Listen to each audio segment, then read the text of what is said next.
Hi everyone.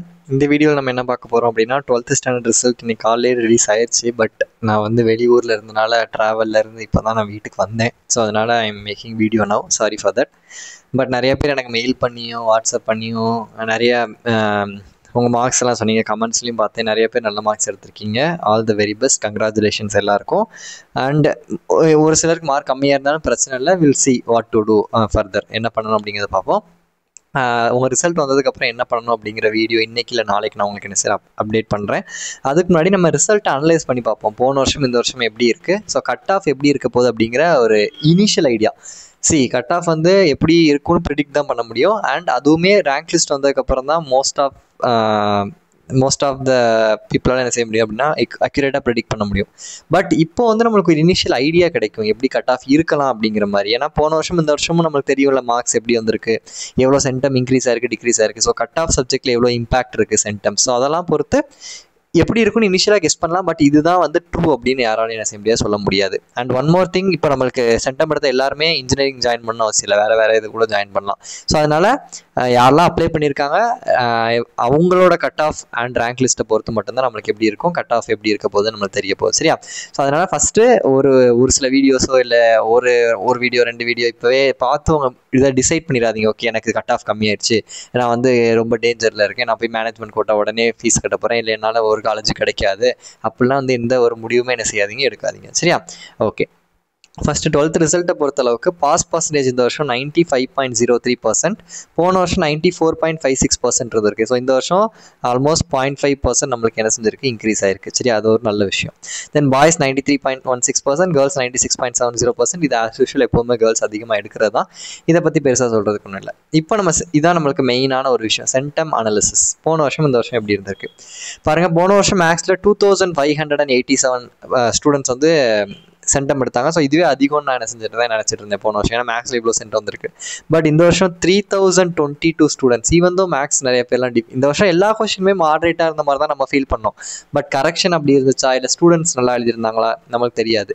But students நிறைய பேர் நல்லா படித்து எடுத்திருப்பீங்க. நான் வந்து இன்னொரு விஷயம் சொல்கிறேன், நீங்கள் எழுதுனதுக்கு கண்டிப்பாக உங்களுக்கு மார்க் கிடச்சிருக்கும். நீங்கள் பண்ண ஹார்ட் ஒர்க்குக்கு தான் உங்களுக்கு என்ன செஞ்சிருக்கு, மார்க் கிடச்சிருக்கு. அதனால் என்ன தான் கரெக்ஷன் லிபரலாக இருந்தாலுமே நீங்கள் எழுதியிருந்தால் தான் உங்களுக்கு மார்க் கிடைக்கும். கரெக்டாக? ஸோ அதனால் மார்க் நீங்கள் எழுதுனதுக்கு, கரெக்ஷன் எப்படி இருந்தாலும்.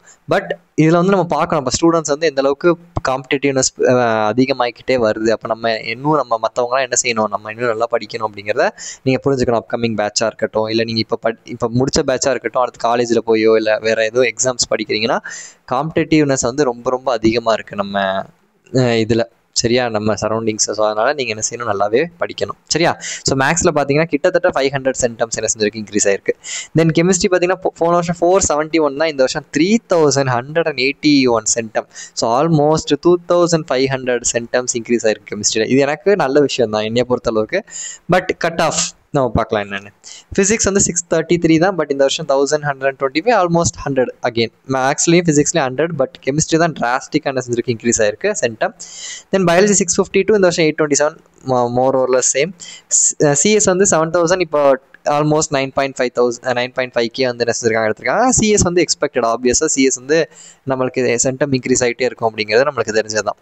பட் இப்போ இந்த மேக்ஸ் கெமிஸ்ட்ரி ஃபிசிக்ஸை பார்த்தீங்கன்னா, எம்சிபியை பார்த்தீங்கன்னா மேக்ஸில் 500 இன்க்ரீஸ் ஆயிருக்கு, ஃபிசிக்ஸில் 500 சென்டம் இன்க்ரீஸ் ஆயிருக்கு, கெமிஸ்ட்ரியில் ஒரு 2500 சென்டம். அப்போ ஆப்வியஸாக என்ன செய்ய போகுது, நம்மளுக்கு இன்ஜினியரிங்கை பற்றி மட்டும் தான் பேசுகிறேன், வேறு எதை பற்றி பேசல. சரியா? ஸோ இன்ஜினியரிங்கில் பார்த்தீங்கன்னா நம்மளுக்கு ஆப்வியஸாக மேக்ஸ் கெமிஸ்ட்ரி ஃபிசிக்ஸ் இதை 3 தான் எடுக்கிறோம். மேக்ஸ் அப்படியே எடுக்க போகிறோம், கெமிஸ்ட்ரி by 2, ஃபிசிக்ஸ் by 2. கரெக்டாக?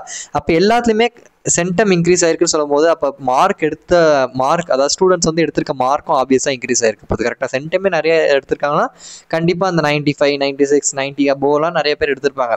ஸோ அப்போ கண்டிப்பாக என்ன செஞ்சிருக்க போது, இந்த வாட்டி கட் ஆஃப் ஆப்வியஸாக இன்க்ரீஸ் ஆக போது, அதில் டவுட் இல்லை. பட் எவ்வளோ இன்க்ரீஸ் ஆகும், எடுத்தோடனே இப்போ வந்து 5 கட் ஆஃப் இன்க்ரீஸ் ஆகும், 10 கட் ஆஃப் இன்க்ரீஸ் ஆகும்னு யாராலையும் சொல்ல முடியாது. சரியா?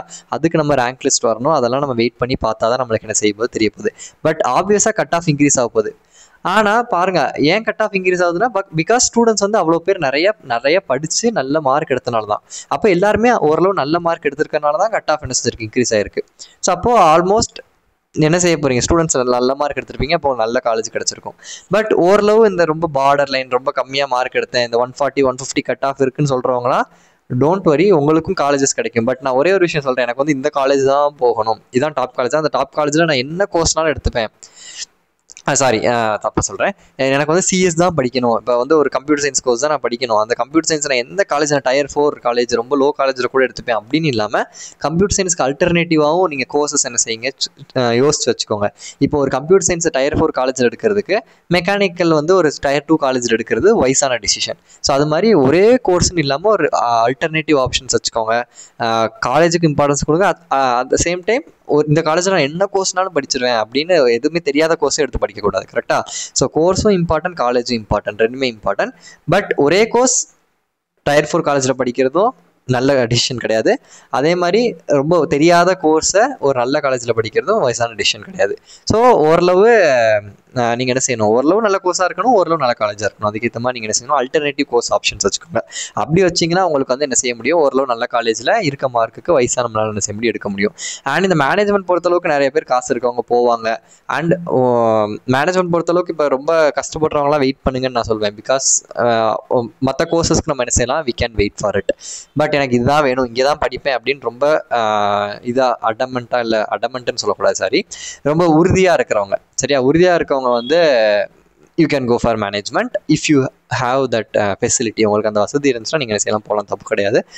So this is it. கண்டிப்பாக cut off is going to be increase, but 1 or 2 அந்த மாதிரி என்ன செய்யலாம், இன்க்ரீஸ் ஆகலாம். அப்புறம் பின்னாடி கொஞ்சம் இன்க்ரீஸ் ஆகிறதுக்கு வாய்ப்பு இருக்குது ரவுண்ட் 3 ரவுண்ட் 4. பட் ரவுண்ட் 1 2 பொறுத்தளவுக்கு 2 3 அந்த மாதிரி தான் இன்க்ரீஸ் ஆகிறதுக்கு வாய்ப்பு இருக்குது. பட் இதுவுமே ப்ரிடிக்ஷனாக தான் இருக்க முடியுமே தவிர்த்து எப்படி இருக்கும் அப்படிங்கிறதா நம்ம இந்த ரேங்க் லிஸ்ட் வந்ததுக்கப்புறம் பொறுத்து இருந்தால் பார்க்கணும். ஸோ உங்கள் ரிசல்ட் எப்படி இருந்துச்சு, கட் ஆஃப் எவ்வளோ இருக்குது அப்படின்னு கமெண்ட் பண்ணுங்கள். நம்ம போல்லையும் என்ன செய்வோம், கேட்போம். ரிசல்ட் வந்ததுக்கப்புறம் என்ன இம்பார்ட்டண்டான ஒரு 10 விஷயம் பண்ணணுங்கிறத நான் நெக்ஸ்ட் வீடியோ சொல்கிறேன்.